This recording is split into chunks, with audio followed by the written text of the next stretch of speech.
Hello, and welcome to another episode of Solipsist Watched. I'm your host, the Social Solipsist, and this week I watched The Craft from 1996. Now, I'm trying to think when I first became aware of The Craft. I don't think it was a super long time ago. It is from 1996. It's old enough that it wasn't really in addition to its not being, a super popular film, not one that ended up in like wide circulation in pop culture or any such thing, but is one of those ones that sort of gets tossed around as a name under the cult classic header every once in a while. Yeah, I guess that about covers it. The Craft is a fascinating film that I'm not really sure what to make of, if I'm honest. Um, on the surface, there's a lot of elements that look like one sort of set of expectations, one genre, and one sort of tone. And then there's a lot of elements that either appear to be otherwise or eventually resolve to be otherwise, which is sort of fascinating in its own right. Likewise, it does have a reputation as a cult classic that it is known to be sort of deceptively different than what it appears, which I was already sort of aware of its reputation for that. But I wasn't quite prepared for what exactly I watched. It's an interesting beast because trying to even define what genre that it falls into is difficult, I think. It is supernatural horror, I guess, but trying to unpack that is really going to be this whole video. Um, the Craft is about four high school girls who are, for want of a better phrase, into witchy shit. And the film sort of evolves from there. There isn't a really strong plot line throughout it. It's more, well, it evolves, but in what direction is sort of the question, and sort of my continuing question, having already finished it. There are some elements that I really, really like about this film, especially as a teenager high school film that came out in the 90s. That is an area of cinema that has a storied reputation for making some real bad shit. Um, but there are some fascinatingly competent to excellent elements in here. There's a whole lot of different films I could potentially draw a comparison to. I don't know that I'm going to draw really explicit comparison to any given one, but it is sort of fascinating how many I can compare it to. Things like Clueless and 10 Things I Hate About You and Buffy the Vampire Slayer and Mean Girls. I mean, I'm sure I'll probably rattle some others off over time. And it's not just a matter of, like it being a story about high school girls or even about high school in the 90s or anything like that. There's some elements here that are really fascinating in terms of not even necessarily deconstructing tropes, but just simply not falling into the sort of not even tropes, but the trappings of typical cinematic portrayals of the high school experience or the experience of growing up in the 90s. There's a whole lot of opportunity for that. And if you've watched any of the things I've listed, I just listed, I mean, obviously, those have a lot of really strong elements that sort of define their setting, where the setting is very explicit in terms of both tone and interpersonal dynamics and all these other sorts of things. And it ends up coming off kind of cliche, not by virtue of adhering to any particular tropes, but more just sort of like, oh, yes, this is what, middle school, high school, whatever looks like in a 90s or 2000s film. Um, and in addition to not falling into those pitfalls, it also manages to stay away from a lot of the traps that are very present for uh, alt shit, I guess. Like all of the, sort of subculture stuff that evolved in the late 80s into the 90s and 2000s, in terms of like punk, goth, emo, uh, you know, these like spiritualist subcultures, uh, you know, revival of like Wicca and these other things, like so many elements there that are drawn into this film, but managed to be done in a way that is not like, it's not cliche, it's not campy, it doesn't feel like they had a really deliberate agenda in terms of how they wanted to present the elements there.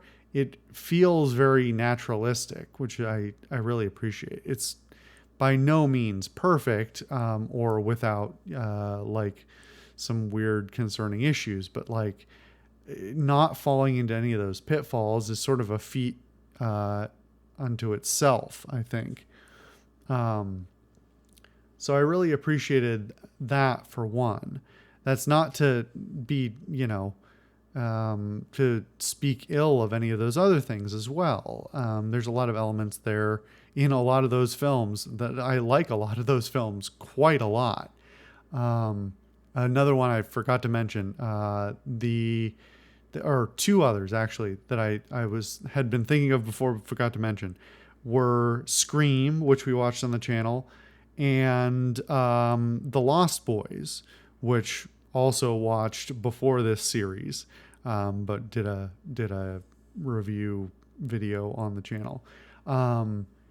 Lots of interesting similar elements there that really, if you like mash up all those movies together, you could sort of find this movie in the results. But it also brings some, unique elements that I appreciated as well. As far as the like overarching plot of the film, or it's a little hard to unpack. Partially because I'm still on the on the train of trying not to spoil anything, but also because to some extent that is not really where the film goes. It's not so much about a really firm, defined sort of plot with a conflict and a conclusion, so much as sort of it at the very least begins as sort of an explanation or an exploration, excuse me, of how, what that experience is as a high schooler, as somebody who feels like an outsider, as whether literal or figurative, adherence to sort of alt subculture stuff, and what it feels like to, for anyone, regardless of your personal interests or whatever, to to grow up to be in high school. Basically, I don't think anybody gets through high school without, at some point feeling numerous elements of, trying to find yourself and being an outsider and these other things. And so there's a lot that is sort of fascinatingly nuanced about at least the premise, the original sort of setup of the film, as far as exploring those elements and trying to understand, the psyche of the high schooler, right? And that's again something that I think a lot of other films may capture in some element, but are there more for entertainment value and are not particularly nuanced, rather than going for some element of realism where it's not, there aren't these clear beats of you feel like an outsider, then you get into a group, then you find your space, you have a conflict, and then you resolve by coming back into the fold or whatever. This that's a very typical set of beats, but this film really shirks that quite a lot. In fact, it doesn't even appear at any point to have a clear interest in going that direction at all. Clearly, it's hard not to draw the parallels, but the sheer absence of those elements is really kind of interesting to me. Um, Ultimately, well, we'll come back to that. Um, there are most of the actors in this film are not of particular note. Neve Campbell has been in a number of things. She was in Scream. I don't know if that was technically her breakout role or whatever. Scream actually came out the same year as this, in '96. Um, as far as the other actresses and the other minor characters, there are some. One of the minor characters is a notable face, but whose name I can't place at the moment. The other actresses are mostly don't have like particularly substantial careers, but they all do a reasonable job of like performing their roles without hamming it up too much. Again, I think that's an underrated sort of element in here, is the ability to not do the goofy shit, not be campy, not be that '90s cheese, even when it would be very easy to write it that way. And I think all of the four main actresses all do a really good job of sort of delivering on their individual characters. Unfortunately, there's problems with the dialogue, but further than that, there are some greater issues with the script and the story in general, as I sort of alluded to a little bit at the beginning. The story itself doesn't really conclude what I would consider to be its arc. And that's nebulous at best because of how the story evolves. Trying to put a pin in like what is the clear set up conflict resolution is hard to do on its own. But especially between you, if you watch the film or have watched the film and consider the first half of the film versus the second half and just see how much the movie evolves, for better or for worse, I should say. That's not necessarily a positive or a negative. It's a little hard to follow it all the way through, and that does inherently sort of sabotage your satisfaction, I think, in terms of expectations and just sort of a natural draw towards wanting a story with characters who sort of all follow an arc and whose and the overarching story that satisfies those arcs generally. So in that element, I don't want to say it's a problem necessarily or bad necessarily, but it is somewhat unsatisfying. There are a whole bunch of elements that are really set up and repeated and then more or less dropped by the end. And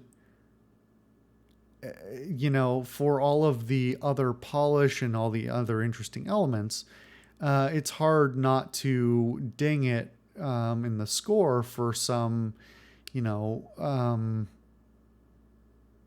for basically not being all that satisfying by the end, at least to my feeling.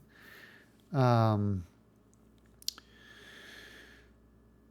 over, yeah, I mean, I only finished it about 20 minutes ago, as is often the case with these videos. But you know, it's an interesting evolution of or side branch of sort of the 90s and 2000s high school films. You know, like I said, there's so many elements that I really do like that I almost feel bad about saying the things that don't work. Um, as far as the things like the the cinematography and the filmmaking itself, it's sort of a fascinating mix of things where there are, because of the supernatural elements, there are a not insubstantial amount of effects that are used in the film, both practical and CG. A lot of them are actually really, really good. Some of them were definitely good at the time and haven't aged all that well, and some of them I don't think were good even at the time. So it's a mixed bag there. Um, you know, this is not a super high budget film. I think it was. Hold on, I had it up for a second ago. Allegedly a budget of 15 million, so you know, not super not super low, not super high. But to see what they did with that, you know, it's a they did a pretty good job with a lot of the effects. So I actually have to give them credit there. As far as the actual directorship and the cinematography and those sorts of things, it's a pretty mixed bag. Not anything stand out good. Some elements that are pretty poor, but nothing that is like truly visually offensive. Although that's a good segue, if only because I just want to mention some of the sort of horrific elements of it. There are some elements of the story and of the visuals themselves that are somewhat gruesome, and some topics that are pretty uncomfortable. Um, it's it's an interesting exploration. I don't know that it doesn't flop on them, but it doesn't really take the time to explore any of them fully. So I don't know that I can really give it give it credit for that in that realm. But like managing not to take a shitty one note response or a holier than thou sort of attitude towards some elements is again sort of unique for the era and the genre.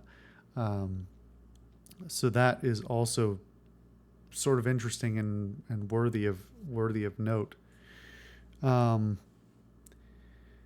yeah, I'm thinking about the overall arc, and I just can't get away from that. Unfortunately, is that just that I wish that by the end I had been seeing something else. There's a lot of setup in the first sort of act of the film that was real. It seemed to me to be really promising in terms of being an exploration of sort of the both literally and as metaphor for the high school experience and that sort of understanding of the outsider and this sort of actually getting into sort of a philosophical exploration of what it means to be seen by other people, and like an exploration of teenage insecurity without sort of the cheese or the those elements that are so common in 90s and 2000s films that really sort of undercut a more nuanced and interesting message. And for that, I think I have to say that overall, I like and recommend the film, but there are so many elements in the overall arc that are not troubling, just sort of disappointing. And that if you're the type to really key on the elements of a film or any piece of art that are sort of unsatisfying for lacking conclusion or something like that, that it might bother you. Well, it might bother you more than me. It's not something I'm really hard attuned to, but it does bother me a little bit. Mostly for the lack of exploration of something things I think they set up that are really interesting. So anyway, that was sort of rambly, very rambly. I like a lot of elements of this film, and I would probably say you should see it if it appeals to you at all on its face, but it's also got some serious issues. Anyway, thank you guys for watching another episode of Solipsist Watched. I've been the Social Solipsist, and I'll see you guys next time.